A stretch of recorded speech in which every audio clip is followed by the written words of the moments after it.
Welcome back to Aggie Pride, a UC Davis football podcast. I'm Brock Galvin, soon to be joined by Dwight Smith, and today's guest, Joe Davidson of the Sacramento Bee. Joe's been writing for decades on high school sports, Major League Baseball, National Basketball Association, and our local FCS programs, Sacramento State and UC Davis. He brings a wealth of knowledge and experience and is a great interview. Disclaimer, my mic is a little grainy for the first 15 minutes or so, and so apologies for the sound quality, which we've been working our way through the past couple episodes, but it should improve as the episode goes on. Also, a reminder that our website, AggiePridePodcast.com, is live, and it's the hub for everything Aggie Pride. That's where you can find all our episodes. It's where you can find the link to subscribe to get these episodes early for $5 a month. It's also where our Aggie Pride Classic hats can be found in navy or beige. There's a limited quantity available, so make sure you snag one of those. Lastly, you can subscribe on YouTube and follow us on Instagram and X so you never miss an update. All right, let's get into it with Joe Davidson. This episode is sponsored by the Larison Real Estate Team, Bob and Jan Larison. You already know the name. They've been incredible supporters of UC Davis football, this podcast, and of course, they're Land's parents, now cheering him on as he suits up for the New England Patriots. Off the field, Bob and Jan are one of the top real estate teams in the region, helping folks buy and sell across Idaho and Eastern Oregon. Whether it's a home, land, or investment property, they bring experience, hustle, and heart to every deal. So if you're looking to make a move or just want honest guidance, check out LarisonTeam.com or follow them on Instagram at Larison Real Estate. Huge thanks to Bob and Jan for backing Aggie Pride.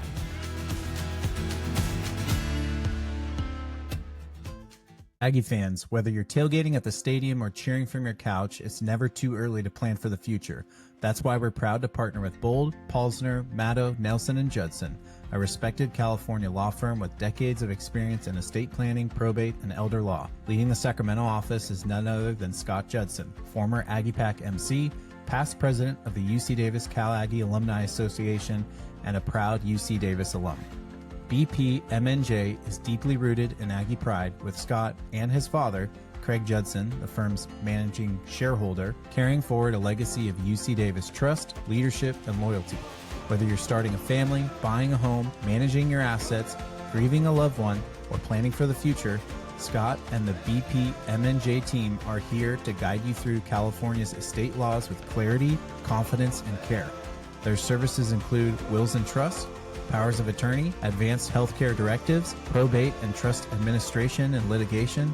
And this season, listeners of the podcast get an exclusive $500 off a full estate plan. Just mention the pod when you book your consultation. With offices in Walnut Creek and Sacramento, BPMNJ is ready to serve clients across California. To reach Scott Judson directly, call 916-933-7511 or visit www.bpmnj.com to schedule a consultation. This is a paid advertisement. Past results do not guarantee future outcomes. The information provided does not constitute legal advice. For personalized guidance, contact BPMNJ directly. Scott Judson and the BPMNJ attorneys are licensed only in California. Bold, Paulsner, Maddow, Nelson & Judson. Powered by Aggie Pride. Our guest today is someone who has been telling stories of Northern California sports for decades. If you followed high school football, college athletics, or big moments in Sacramento, Davis area sports, you've read his work. He's a longtime voice of prep sports at the Sacramento Bee and a trusted source for UC Davis coverage and a champion, I would say, for shining a spotlight on local athletes. We're excited to welcome Joe Davidson to Aggie Pride. Welcome, Joe. Good to be here, Brock. We tried doing this last year. Glad to be doing it, and hope we do it a couple more times. And football's here, man. The weather's hot, the anticipation is cool. So it's game on. We're right just next weekend, August 23rd. We got the UC Davis Aggies in the FCS Kickoff Classic, which is cool, and they'll be against Mercer of Georgia. In Mobile, Alabama on ESPN. So bring it on. Two FCS ranked strong programs, I think both in the top 10. So that's outstanding. Yeah, it's a really exciting time, and it does feel a bit I don't know if rushed is the right word, but it just feels like it's hitting us quicker than normal because it is from a Davis perspective. You're used to the Sac-Joaquin section calendar, which I believe has been a week before the NCS calendar that I'm used to from a high school standpoint. So you're rocking and rolling. The season's about to get going for both high school and college. And like I said, we want to talk about both, but we like to start with more of like the personal story side of things. And so, as much as you're able to share, you've, as I mentioned in the intro, been writing for a long time. And I'm just interested in like what drew you to sports journalism and what drew you to football specifically, like your first introduction to the game, how you fell in love with it, if you feel like it's a romance. And so I'll pass you the mic to give us your journalist football story Oh, origin. no, I appreciate that. I grew up in Half Moon Bay on a little farm just south of town. My stepfather, Bob Gray, was World War II combat veteran, D-Day, Battle of the Bulge. He overcame those horrific experiences. My mother was Gail was an educated Stanford graduate who loved to run the farm, and my parents were divorced when I was young. My dad, John Davidson, was a filmmaker in San Francisco. Later in his second career, became a psychiatrist and a medical doctor. A lot of ambition there. And my stepmother, she's the only parent I have left, Frances, and she was a career. In psychology and working with kids and how kids learn and develop. And so I grew up around a lot of media coverage, but not necessarily sports.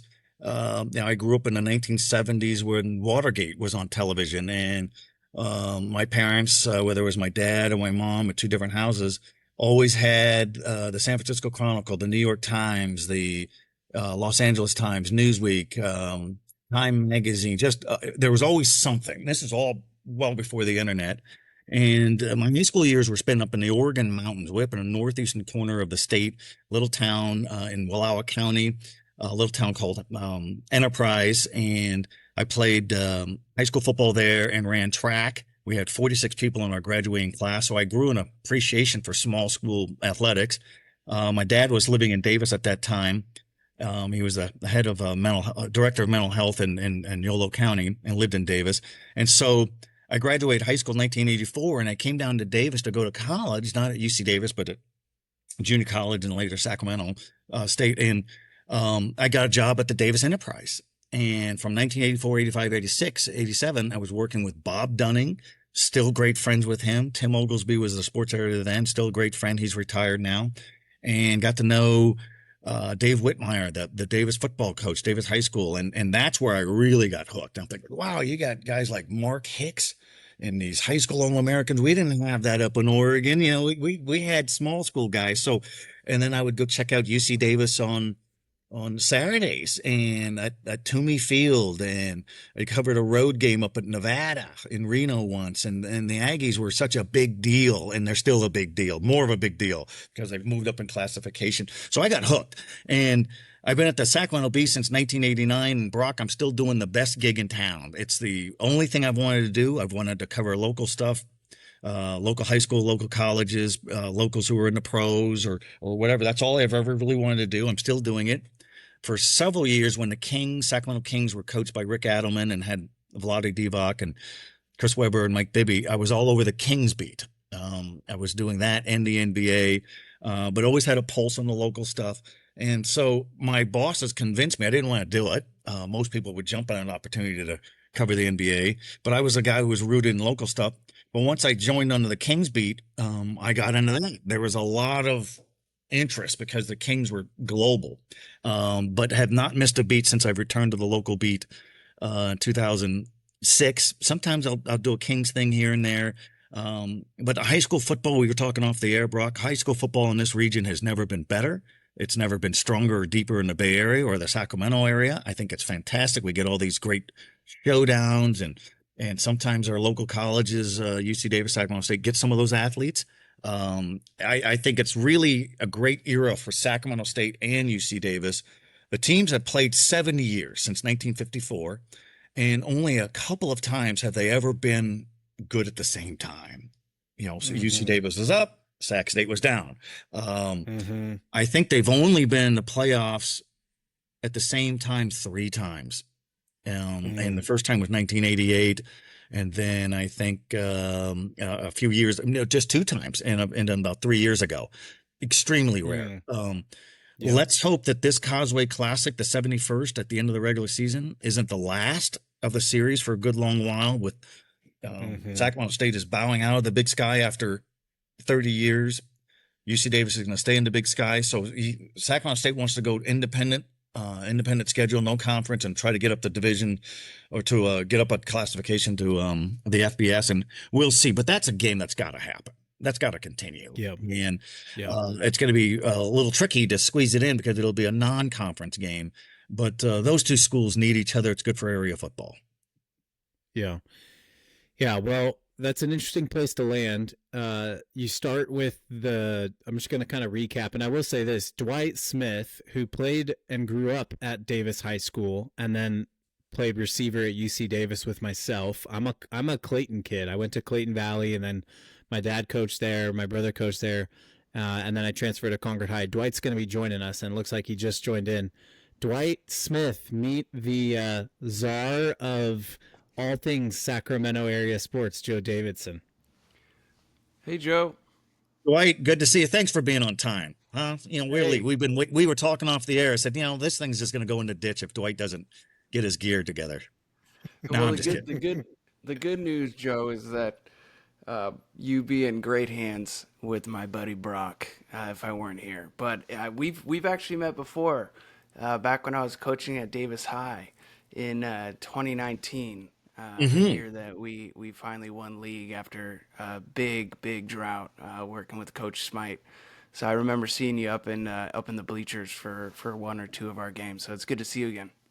Good to see you. And Steve Smite's a good man. I remember I did the obituary for the Sacramento Bee on the great Jim Sumker. And it was in 2015. And one of my quotes was Steve Smite. And talking to Tim Plough in the last couple of years, the UC Davis coach, the former Aggie, we ran a story last week in the Bee where he talked a little bit about Jim Soker, and he loves the responsibility of bridging the generation, yesteryear to now, and Steve Smite said that he learned so much football with just having weekly lunches with Jim Soker, and same with Tim Plough. And you're talking a Hall of Fame coach in Jim Soker, who resonates to this day. And I think it's great that UC Davis has the field named after him.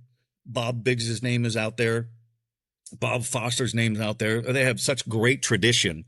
And then, last year, I think Tim Plough, we had a story where he said, this is the best Aggies team of them all. And the Aggies started football in 1915. This year, they're going to be better. Of course, they have to prove it. But who doesn't like a coach who goes bold and said, yeah, this is the best team we've ever had? So many times coaches, bag it and sandbag it and they downplay it. But I love that enthusiasm. I don't think Jim Soker would ever say something like that, but he knew he was really good. I know that Jim Soker, he's been gone for 10 years, would be so proud of what Tim Plough has done, what the Aggies have become. It was tough sledding when the Aggies moved up to Division I. It took a few years to even get a winning record. And, UC Davis was so good for so long in Division II and needed to move up to Division I. And they've more than held their own. And I'm impressed with UC Davis. Is it trying to get into the FBS? I think they're very comfortable with the Aggies are comfortable with where they are. I think moving into the Big West and other sports is fantastic. I'm sorry, in the Mountain West, is that right? I think that's terrific. We're in the Big West for years and years, so a lot of good things happening for the Aggies. But football is the big wagon, man. That's what gets a campus fired up, and that's what gets students going. And Tim Plough used to talk about it last year at some media sessions. And I'm trying to get students out. I'm going to give out tickets and this and that. So there's a guy who's totally on board, and kudos to him. And it's a real credit to the program and great coaches from yesteryear and Jim Soker and the family tree that he has branched out in. And what is Coach Smite doing now? He's such a good coach, and I know he's not a head coach anywhere right now, unless he is, but I don't think he is. Yeah, last I connected with Coach Smite, he this would have been during the season last year. I saw him at a couple games. I think he was going over to Europe to coach. It might have been Italy. So I don't know if he's done that and he's back now. I owe him a text, but yeah, he was. It was great to see him out at some of the games last year. Yeah, good coach. You know, we talk about I did a story last season on how can Davis High School, an achieving academic school, a powerhouse in athletics across the board, how can a school with 3,000 students not field a competitive football team? Well, it's because they don't have enough numbers, 22, 25 guys. And Steve Smite proved in 2019 that it can be done. Dave Whitmire proved it in the 80s and 90s, the coach back then. I think Davis football will get back, but guys, it takes a magical coach, and Steve Smite was that kind of guy. And I think the Blue Devils are going to go independent the next 3 years, which means no league affiliation, also means no playoffs. What they're trying to do, the Blue Devils, is trying to schedule teams that are struggling like they are with low numbers. So they're going to play McClatchy of Sacramento City Unified School District and Kennedy of the same league. Schools like that to try to get going. You got to have football. And I mentioned before you got on board here, Dwight, that one of the first great athletes I've ever seen, he's still an all-timer, was Mark Hicks, a great Davis Blue Devil in 83 and 84, and he was former head coach at and so he's involved in the program. And so having an all-time great like him involved is going to help. Definitely. Yeah, so Joe, I think we stay on some high school for a little bit to make my high school heart happy. And then Dwight, after we hit on a question or two from the high school level, maybe you'll take us back to Davis, FCS, Big Sky. We already heard a little bit about the neighbors across the causeway, and I think Joe's a good person to give us some insight. He's probably been able to swing by or talk to some folks with that program. And we'll keep it all PC from our end, Joe. Don't worry. In terms of the high school football world, and I think looking at Northern California as a whole, like you said, the Sac-Joaquin section, I don't know, maybe 5 to 7 years ago, I felt like became one of the best sections in the entire country for high school football. Just the overall talent there. And I look at a guy like Cam Totten, who might be getting some playing time early on from Folsom at Davis this year, but just to think of all the guys just from that school alone who've been successful at the college level and into the NFL, I guess, what are some of your reasonings for the explosion? Is it like the population growth of the Sacramento area? Was it certain coaches coming into the area? We know the Chris Richardsons and the Troy Taylors and what they were able to accomplish. So what do you see as kind of some of the main identifiers for why that area has just exploded? Aggie Pride is proud to partner with JG Graphics in Rancho Cordova, the spot for custom apparel, embroidery, and printing. Aggie alum Pete Povey and his team helped us design and produce our Aggie Pride hats, and the quality is next level. If you need gear for your business, team, or next big event, Pete will take care of you from first idea to final stitch. Support a fellow Aggie and check them out at jg.graphics or visit their shop in Rancho Cordova. We've got a new home for Aggie Pride, a UC Davis football podcast. Visit AggiePridePodcast.com. It's the hub for everything. All our episodes, ways to subscribe for early access, and our brand new Aggie Pride classic hats in navy or beige. While you're there, sign up so you never miss an update, and follow us on all our socials for game day content, throwbacks, and behind the scenes. And don't forget, like, follow, and share the pod so we can keep growing the Aggie fan community.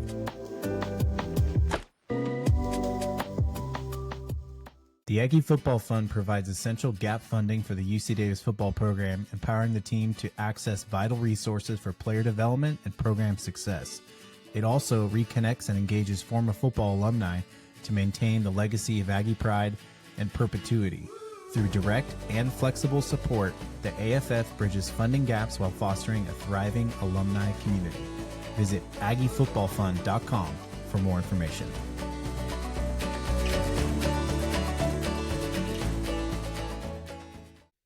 Well, and I think you touched on something there, Brock. The Sacramento region in general has so much growth in the last 30 years. And I added it up. I'm going to do it for a story this week. I think there's 35 newer high schools in the last 30 years. So you add all those schools, and we're talking all through Placer County, Rockland High, Granite Bay, Whitney, Wood Creek, Elk Grove Unified Schools, Monterey Trail, Sheldon, Franklin, Cosumnes Oaks, Laguna Creek. They weren't around 30 years ago. And, 30 years ago sounds like a long time, but in sports, it's not that long. So there was talk that, well, and some people will say, well, it's watered down. No, it's not watered down. I mean, all this growth means more schools and more kids means more competition. Why are the Southern California schools so dominant in sports all day? Because there's so much population down there, more numbers.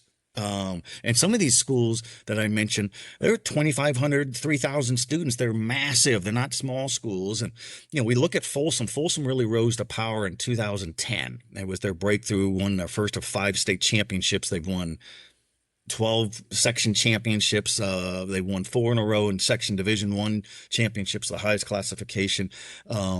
But there were years in the 2000s where they couldn't even piece together a 2-game winning streak. And I remember in 2006, 2007, Folsom was 6 wins, 4 losses, and went to Elk Grove Division I playoff game and lost like 56-7. And Troy Taylor was the coach, Chris Richardson. They said, we can't play smash mouth football. We don't have the size. And so they went with the spread offense, which was a big fad in college at that time, where you get your fastest guys in open space and hope for the best. And it took off. Of course, Folsom's always had really good feeder programs, the youth programs. Our Sacramento B team of the decades for the 1990s and the 2000s were the Grant Pacers of Del Paso Heights, still a powerhouse. And it's proof that a city school can achieve, because a lot of times the city schools in this state and across the country, they don't get the resources. They don't have the affluent neighborhoods, but they've always found a way. The Grant Pacers like to say they're from 1400 Grand Avenue. That's their mailing address. So they're very proud of that. And they've won 3 consecutive section championships. They were the first team in this section to win a state CIF Open Division championship. That's the elite big boy game. That was in 2008 under famed coach Mike Albergini. The Grant Pacers have so many coaches who are alums of the school. And so they always come back to help the kids who were them not too long ago. Grant was so dominant in the 90s, the 1990s and 2000s that what are other teams going to do? They had to close the gap. How do you do that? You schedule them. And now, 2018, I did a story for the Sacramento Bee where some of the area schools, Rockland, Granite Bay, Oak Ridge, they were all in the same league, still are, the Sierra Foothill League. They wanted Folsom out. And I said, I'm not doing a story with a bunch of complaining off the record. I'm not therapy here. I need stuff on the record. And these coaches said they need to be an independent. They need to get out of our league. They're winning with an inordinate amount of transfers, blah, blah, blah. Kudos for them speaking on the record. But come on. You can't just kick a team out of a league because you can't beat them. You got to close the gap. And, Rockland beat them for a league championship a few years ago, though Folsom got the revenge in a section championship. And so Folsom is the king of the mountain now. And so what can teams do? You got to close the gap. We are nowhere near as good as we are, Dwight and Brock, as good as Folsom Grant are. There's still a gap with Sarah of San Mateo in this area. De La Salle, Sarah has not lost to Folsom in the last few years. Those 2 teams played earlier this season.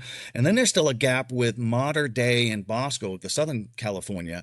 They're way ahead of everybody in this state, including the De La Salles and Sarah's and Folsom's. So there's still 3 tiers or so just in California on the pecking order. But football's never been better. It's never been safer. There's been more emphasis on less tackling in practices, actually hydrating athletes, which, hey, you don't have them collapsing all over the place. And we got a lot of recruits, big time recruits, guys who make it to the NFL. So it's a strong, I think we even have small schools winning state championships. So it's the growth helped. And we also have a lot of terrific coaches, and and football is the big deal. In high school football, there's a formula. If you have a competitive, entertaining team, Yep. the rooting section and the marching band in the community will come out and watch that product. And these student rooting sections and the marching bands, they compete with the other schools. They want to be seen and heard. So that just adds to the atmosphere. You don't have to be a ranked team. You don't have to be a team that's got a section championship possibilities or even have a Division I recruit. You got to be entertaining. If you're a bad team and a bad product, nobody's going to go. Yeah. Well, it's interesting you naturally brought up Folsom and Grant because, as you know, and you've probably been preparing or writing your preview, they are going to be taking a head-to-head battle on national TV. It's kind of cool. UC Davis has, like you said, the FCS kickoff when we hopped on here with Mercer, which has got a nice audience on week 0 here in a week and a half. But likewise, that Grant Folsom game is going to be really good exposure for the area. Before kicking it back to Dwight and heading to the meat of the podcast, which is always UC Davis and FCS. Yeah, I guess I would like to get your predictions, thoughts for the high school football season for Northern California. De La Salle made their run back to a state championship, competed okay, but it has kind of been a little down in recent years. And I think Doherty at Folsom has done a really good job beating De La Salle and taking some of those next steps. But like you said, hasn't been able to get over the Patrick Walsh hump of the Serra Padres. But yeah, any kind of fun predictions, players to watch, teams that you think are going to be in the mix at the end of the year, maybe a dark horse as opposed to some of the big names that we're used to hearing about. Sure. I don't think as good as Folsom and Grant are, they both won't go. Neither one of them will go unbeaten in the regular season because they play just brutal schedules. Folsom plays Grant in the opener, as we talked about. Folsom will also go down and play Mission Viejo of Southern California, which is state ranked higher. So there's another big time game. That's a game after Serra. The Folsom Bulldogs and Coach Doherty may say, oh, we may be 0-3. I don't see that happening, but they could have 2 losses. Grant opens with Folsom, certainly also plays De La Salle at home in Del Paso Heights, and will play Clovis East of Fresno, the best team down there, state ranked, powerhouse, a lot of national recruits. And then the Grant Pacers will go down to Lincoln High of San Diego, alma mater of Marcus Allen, Hall of Famer, for a game against a defending state champion, which beat Grant handily in the regular season last year. So Grant may start off with 1 win and 3 losses or something, or they could go 3-1. Who knows? But those 2 teams Folsom and Grant will be in a Division I bracket. Grant has been a Division II or Division III, but there's a sustained success model in the governing body CIF where you keep winning, you move up. I think it's going to be one of those teams winning a championship. I think it's probably going to be Folsom winning its 5th consecutive in Division I, which would be a record. There's some talk, maybe Folsom getting the open division. Now, I think that's still De La Salle or Serra. If Folsom beats Serra early, well, okay, that might be the inside track. Don't worry about it. Just win your league and win your section and take it from there. But I think one of those teams, Grant or Folsom, has an excellent shot to win another state championship. We have a great 5-star quarterback of note at Folsom. He's an all-timer, Ryder Lyons. He's as good as I've ever seen around here. I did a quarterback list, all-timers, guys who played in the NFL, and I got him way up high, even though he hasn't played in college yet. But Grant has all kinds of players, guys who are big in the trenches, and Zoe Edwards is a national recruit, 6'6" receiver with great hands. So really good. We have small schools that are really good. We got teams up in the foothills that are really good. Teams in the city, Sac High Dragons of Oak Park and all that. So it should be excellent. I'm going to be watching UC Davis and Mercer in the FCS kickoff with my laptop in the Grant press box. I think it's a 4 p.m. start, so I'll be watching the Aggies. And then after that, I'll file that story from there and then get ready for the Grant Folsom game on ESPN. But what a great way to start a season with the Aggies, the high schools, the Sac State, and all that. We got a great area. Yeah, that will be a day with plenty of results to write about, Joe. And that's actually a good segue to talking a little bit about Davis and the FCS. Obviously, you've covered UC Davis for a long time. And so to start with, just curious about, the evolution that has occurred kind of with the Coach Hawkins era, and then now starting in with the Plough era. So just want to, you shared a little bit about it, but just want to start with kind of your thoughts. How do you see the program's evolution starting with Coach Hawkins and now coming into the Tim Plough era? Thought Dan Hawkins was the right hire. I think it was before the 2017 season. The Aggies had struggled for years before him. He's an old Aggie fullback on a team in 1982 that played for the Division II National Championship. He grew up in Bieber, California, way up there by the Oregon border, drove a pickup with a gun rack, and his dad, I think, is still alive in his 90s, rode horseback and brought in cattle for years. So he and Hawk and I used to talk about that. And then Hawk led the Aggies to their first Big Sky Conference Championship in 2018, and had a couple other good teams. Some near miss playoff teams. And Hawk left, I think, with a year left in his contract. And he wanted to go see his son, Cody Hawkins, his longtime assistant coach with the Aggies. And he coached him in college at the Colorado Buffaloes in Boulder. He wanted to see him coach at Idaho State and also still be around Cody's kids. They're all a very close family. And so what that did is that helped allow Tim Plough to come back into the fold, because Plough was a former Aggie quarterback, a former Aggie assistant coach who went to Boise State for a year and then Cal. And so they were able to circle around and get him. And I think it really helped prevent some guys from leaving, graduating early, or transferring out. I think Miles Hastings was thinking about leaving. Lan Larison was thinking about leaving. Others were thinking about leaving, just maybe for a change of pace. And then Tim Plough, with his ability to energize and impact with words and actions, convinced them to stay. And they had a magical season last year, finished fifth ranked in the FCS, 11 wins, 3 losses, almost beat Montana State, which went 15-1, played for the FCS championship. And so I think Plough's the right guy for now, and he wants to be there. He talks about family, likes bringing in his little boys to practice. What a cool thing for them to grow up and experience. And, we hear family in football a lot. Is a cliche. Well, no, there is a brotherhood. And Plough said that he's been at schools where family wasn't a priority, and he just didn't like that feel, and he's very happy with where he is, and I think they want to continue to recruit through high school and have the 4 years and 5 years 5-year guys. You contrast that with Sacramento State. They brought in 73 new players to the transfer portal. That's a new thing, but I think Plough's blueprint, he will take in FCS transfers and FBS transfers. They have a couple who will be starting this year, but they want to go old school and recruit the high school kids. And he's a former quarterback, so he's going to mentor those guys. He's going to be tough on those guys, and so it's going to be interesting to see what he does. But I think as long as he's there, they're going to be really good and very competitive. Yeah, I think you hit on a lot of things there, Joe. And the first thing is like those years, the struggle bus years.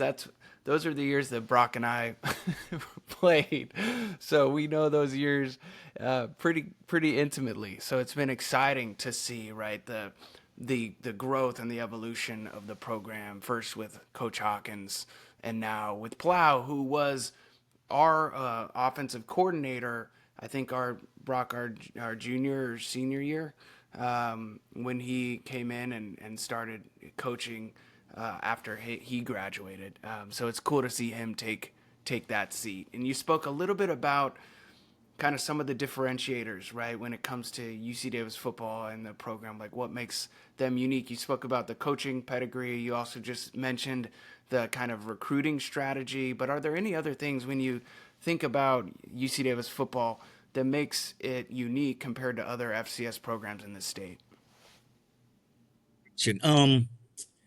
Well, California is such a great recruiting hotbed. And, the UC Davis Aggies can recruit anywhere across the country. It's a name school. It's got an academic reputation that dates back decades. It's a fantastic little stadium. It's a great college vibe and environment there.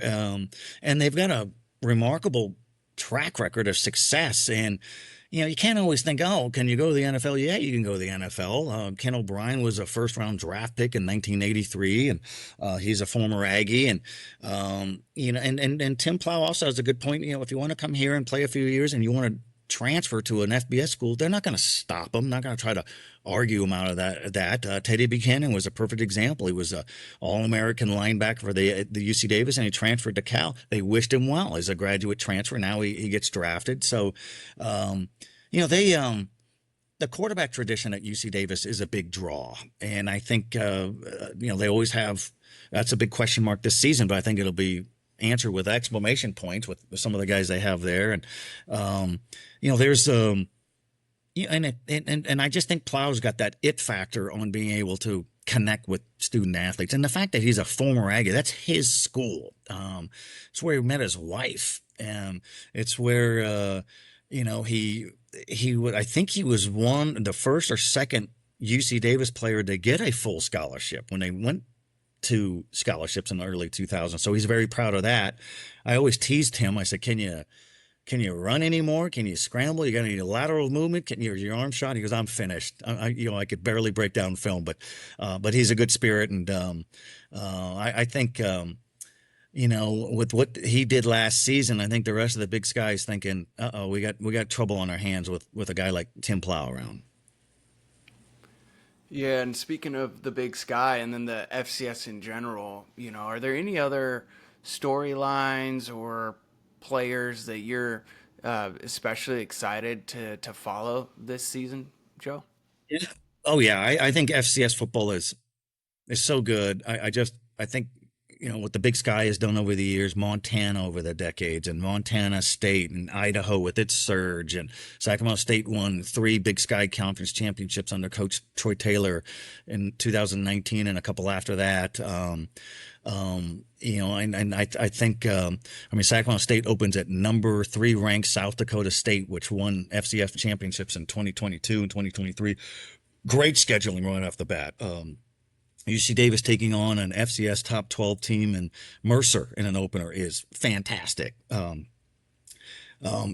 you look at UC Davis, one guy I'm really curious about is Caden Pinnick.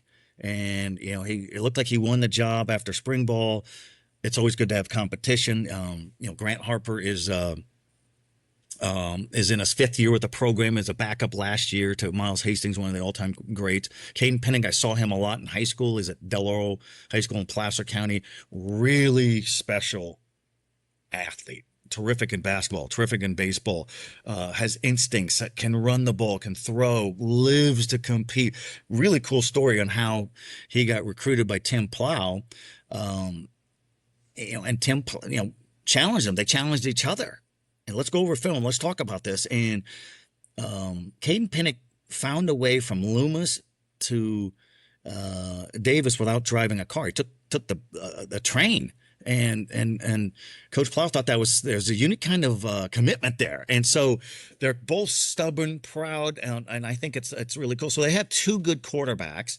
And you may need both of them because this is a rough and tumble sport. So I think it's great. Here's what he said in a story I wrote last week. Tim Plough said, having a good quarterback at Davis will never be a problem. Grant Harper is a guy that's been built in the system. He knows it really well. We feel confident we can win with him.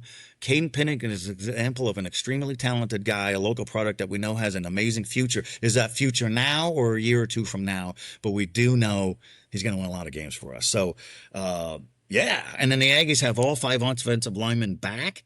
I think that's important. Football has changed over the years, guys, but it's still blocking and tackling. So the Aggies are set there. That right there tells you they're going to be fine. And they got some great guys on defense. So I think the Ags, I would think they're going to win their opener. We don't know anything can happen, but that'll certainly get them off to a great start.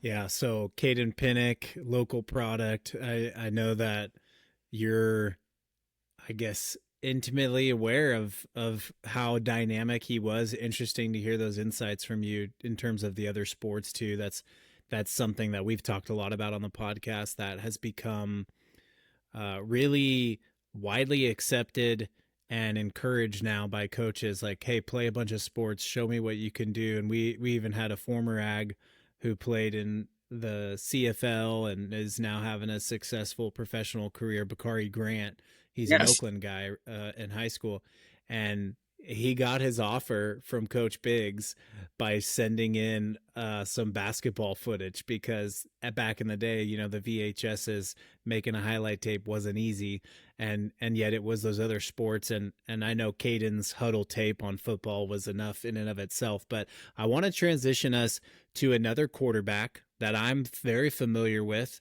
Similar to you, I watched him in high school a lot at Pittsburgh High School, and he has had a very public journey from his sophomore year at Pittsburgh High School to the Florida offer to Arizona State, and playing a few games his freshman year, and kind of, low completion percentage, and yet the talent's there.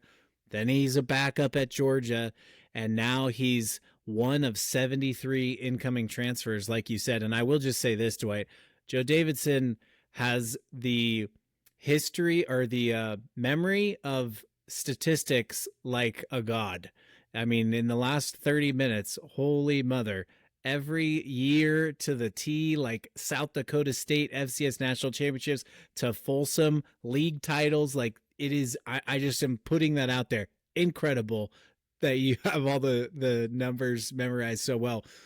Jaden Rashada, talk about him, and really use that as a launching off point to talk to us about Go Sacramento and what's happening across the causeway. Yeah, Jaden Rashada is a 4-star recruit out of high school, really gifted, really talented, loves to compete, means everything to him. Bounced around in college, Arizona State, Georgia. He's got a lot to prove. And they haven't named a quarterback, the Hornets, yet, but I think he's probably got the inside track. They'll scrimmage again this week. In college football, sometimes you got to use 2 quarterbacks, and it's been more of a fad. And so he, with a lot of these other FBS transfers, they got a lot to prove. I mean, they don't want to transfer here and not get on the field, or transfer here and not be an impact. But 72 new guys is a real challenge. And Brennan Marion's the dazzling first-year coach. He's a renowned recruiter. He's got a lot of these kids coming in. And people ask, I said, are they promising him all kinds of NIL money and this and that? Well, Sac State doesn't have $55 million committed to NIL. That's been reported, not by us. We've corrected that. They will have that kind of money committed when they are committed to an FBS conference, and that could be years from now. What Brennan Marion is promising is an opportunity, and you bring these guys in, they're not promising anything but an opportunity. And he has an old motto called an old saying that he's coined called "One great year could change your life." And what he means by that is, if you have a great year, you might get drafted. You get a great year, you want to transfer to an FBS school. They want to help that process. But one great year could impact your life. And it happens with coaches. He was a 2-year whiz kid type of offensive coordinator for UNLV. And the Rebels had their best seasons in decades. So he's really, and he has this go offense. What is that? It's all kinds of formations. You could run spread, you could run tight end out of it, you could have a fullback out of that, and it's designed to have so many different looks. You're confusing the defense, and it's supposed to be up tempo.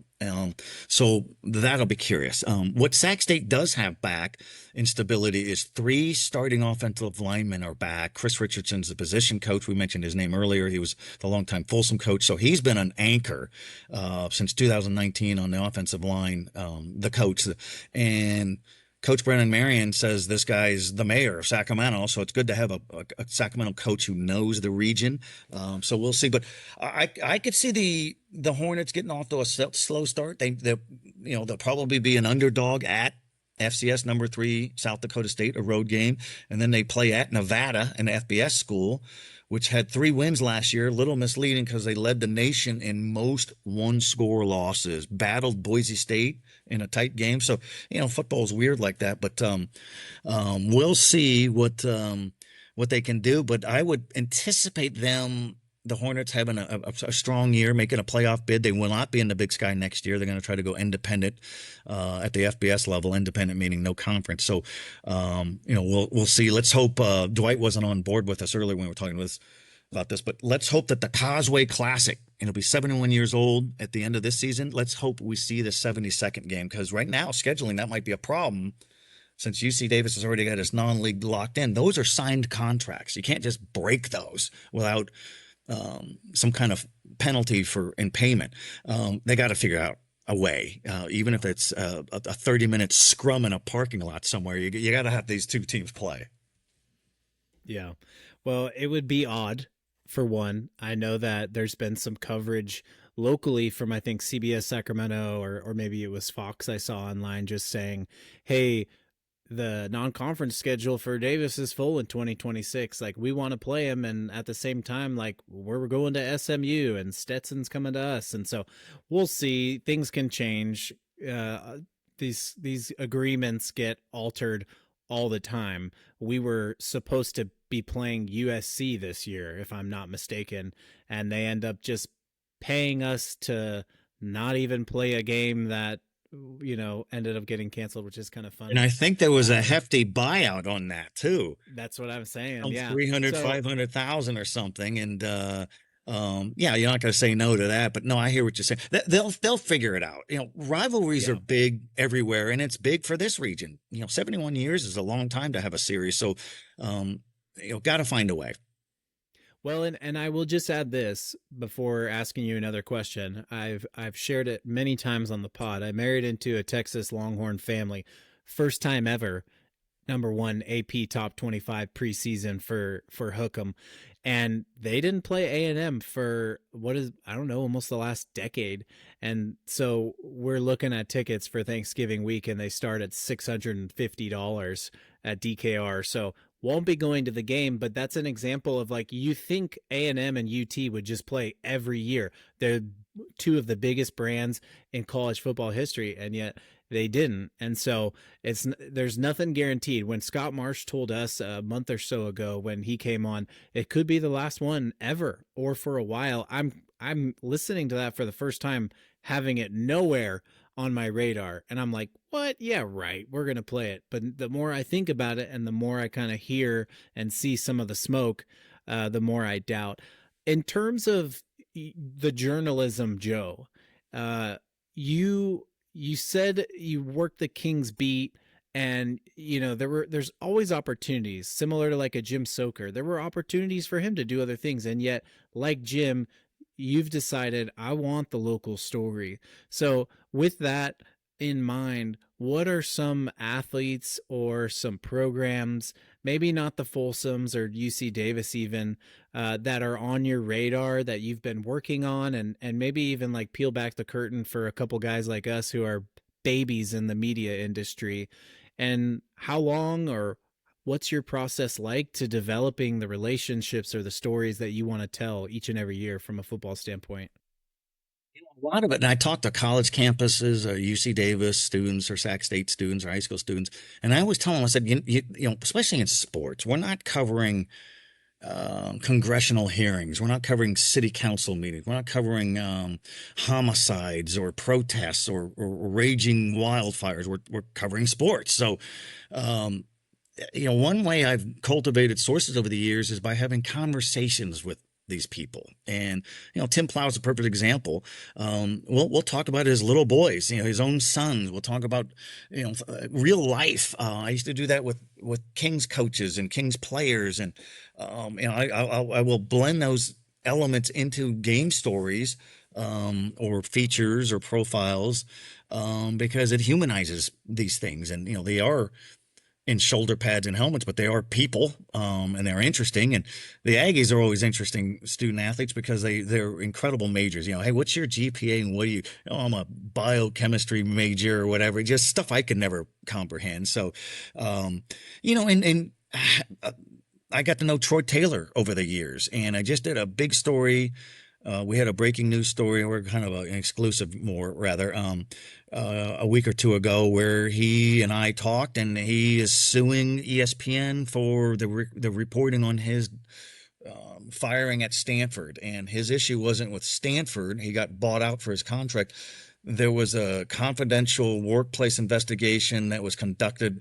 Was he too rough? Was he belittling female staffers within the Stanford football department? And somebody leaked it to ESPN. And so he doesn't tell that story to me if he doesn't know me. It doesn't mean I'm going to be rooting for him in this story, so to speak, but it's going to have the trust is that he believes in me to handle it the right way. He's going to give me insight, put me in contact with people, and I got a hold of two Stanford football female staffers on the record who didn't have any complaints with him. So that was some reporting that you could get through that, and some guy, Paul Wolf, is the head coach at Cal Poly in the Big Sky with Sac State and UC Davis. He was a Davis Blue Devil in the mid-1980s. He was the offensive line star for Mark Hicks, and I got to know him then, and it's pinned on my Twitter, but I did a story in 2020 or so where, one of the horrible stories in the history of Yolo County was the disappearance of his mother in 1979 in Woodland. She just turned up missing, and they couldn't find her no sign of her. And then there was a DNA hit that her body was found in 1979, but in a different county. And we did that story, and I think he talked to me because he knew me for over the years. So those things help, and it helps for the readers to get some good insight. And I appreciate that, and I appreciate Tim Plough. Last year, I got the great honor of being inducted into the California High School Football Hall of Fame.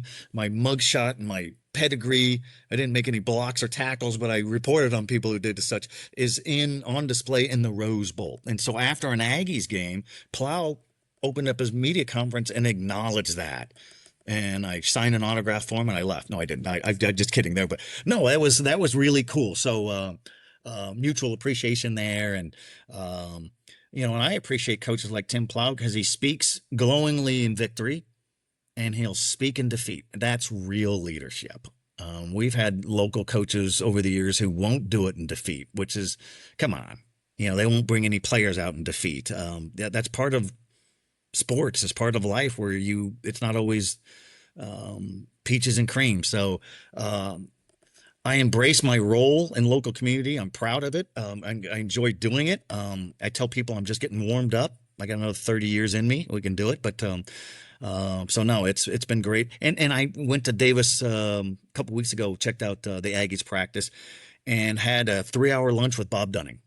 And we go way back. We had so much fun. We laughed it up. And he was a mentor of mine at the Davis Enterprise. And I'm sure you've had him on your podcast. You want talent and insight, get him on there and tease him and tell him I called him another angry Democrat. We always laugh about that. Yeah, I know what your problem is, Bob. You're just another angry Democrat. We laugh about that. But one of the fun things I enjoy when I cover UC Davis football is sitting right next to Bob. And we got to focus on the game because we're always cutting up and laughing about life and politics and whatever. But it's a good life. And you guys got it going too because you get to talk about it all the time. Well, it's awesome to be in the presence of a Hall of Famer, Joe. And I love how you talked about the relationships in your answer to Brock's question. I was thinking about asking about as the landscape of sports in general continues to evolve, and you've seen multiple iterations of it, so you're a great person to ask about this. The little bit I know of what it takes to be the best at your job in any setting is hard work is always going to be the flour in that cake, right? And there's like other ingredients, but just curious to hear your perspective on what it takes in addition to the relationships, stewarding the relationships and bringing out humans in the stories, and like what makes you said you'll be doing this for 30 more years. What gets you up? What makes you tick to continue to be operating at such a high level in your industry? Well, I'm just always curious. I'm curious. Let's take UC Davis. I'm curious to see how Caden Pennick plays at quarterback. I want to see how Grant Harper does. I want to see how the offensive line does, and the Connors brothers. I'm curious to see what Tim Plough has to say every week. When you lose that curiosity, then you don't do it anymore. It's like a football coach who all of a sudden doesn't want to go to practice. And you guys as student athletes in yesteryear, when you don't want to go lift weights anymore, maybe it's time to move on. I'm still curious to see how can Grant beat Folsom? Will Folsom beat Sarah? Will a small school team up in Placer County emerge? Will these small schools that are struggling with roster numbers, will they survive? I'm still curious about all of that stuff. I'm more curious about all of that stuff than I am about how the Kings are going to play this year. I've covered a few A's games just to help out, and I'm always curious about where those guys are from. A first round pick or an 18th round pick, and what they were like then, and when they knew they were going to be good, and how they handle pressure, and do you sleep well the night before? Is there a superstition that you do? And all this, and how do you handle failure? How do you handle expectations? How do you handle being heckled? Just trying to things that we're all curious about. And I'm curious. I like running into Rocco DeLuca, the athletic director of UC Davis, and what's the vision of the program going ahead. And Jen Gross, the terrific women's basketball coach for UC Davis, is always interesting. And I've known Jim Les for years and years and years. Jim Les was on the Kings when they snapped a NBA record 80-game road losing streak or something. I can't remember, but it was dreadful. And he was my contact for a couple flashback stories years later, and Dick Motto was the coach, and they won a game in Orlando, and Dick Motto, the old crusty Hall of Fame coach, said, "We're going to 7-Eleven. Everybody get a 12-pack. We're going to drink on the airplane," because he put a ban on alcohol until they won a road game. And their team charter was nicknamed Airball One because they were so bad. So I've known Jim Les from way back, and it's great to see what he's still doing great work at UC Davis. And we talk about real life and how you recruiting kids from across the globe, and the transfer portal and NIL and real life stuff. Not so much, hey, you got to screen away and look here and, 1-2-2 matchups. Nobody cares. Nobody cares. And I always think about my stepmother, Frances, or other family and friends who aren't sports fans, but they're people fans. They're curious about people and what they're all about, and that's why I always think about them when I write stories, to kind of share their stories a little bit. Man, that curiosity, Dwight, and I just full disclosure, we always are texting during an interview back and forth, like, "Hey, you want to go?" And we were just texting like, "Well, what are we curious to learn, from Joe?" And I was texting him like, "Man, this is such a good interview. I'm so interested. I'm learning new things." And to make it personal, earlier today, we took our 5-year-old to meet his kindergarten teacher for the first time. And they had little sticky notes, and it was, "Write the teacher a note from the kid's parent, AKA my wife and I, on what you hope for your child." And a lot of the little sticky notes were like, "Well, I want my child to learn this or learn that or learn this." And I think when you're young and you're going to school, or when you're starting out a career, or when you're learning, or when you're a college football player, you're so interested, you're so curious, because it's new, and there's like these rungs, these levels. And I think even as us professionally, it's like a good kind of reminder for me, like, curiosity is what fuels a lot of initiative, and that is such an important trait to have in any profession. And so super encouraged to kind of hear your passion, because that jumped out of the screen right when we first started talking, just like real passion. And I think about people, even to get real philosophical here, who are down or depressed, or like, you talked about your family and even your father being a part of mental health and his profession, and my wife is in mental health. And I think sometimes, if I were to give a very uneducated but just assumptive opinion, people who are down or depressed or lacking drive, like, maybe have lost some of that curiosity, have lost some of that like drive for learning something new or seeing like what does today have to hold. And so, yeah, I am very excited for the football season. And like you, Dwight and I are encouraged or really interested in seeing like who's going to be the quarterback, how's he going to play, like how are all these pieces going to put together, like what's the alumni community and the football alumni community going to be like? How do we increase visibility and just like overall like pride in the program? We talk about Aggie Pride a lot, but I think sometimes there is a lack of pride in UC Davis at times, and like, hey, this is lame, or like we don't, why don't we have good tailgate, or why aren't more people at the game, and that sort of thing. And that is a little piece of what we're passionate about, is like kind of bringing that excitement level up and giving people something to be curious to lean into. So just appreciate your time and looking forward to seeing you at some games and some practices. And Dwight, I don't know if you have a word of gratitude to close this out. No, Brock, I think you said it really well. I think it's just inspiring, Joe, to again feel that passion, and to, being a local guy, having seen the fruits of your work and being able to have you on our platform is a treat. So appreciate you. Look forward to reading many, many more stories, and hopefully having you back on the pod at some point soon.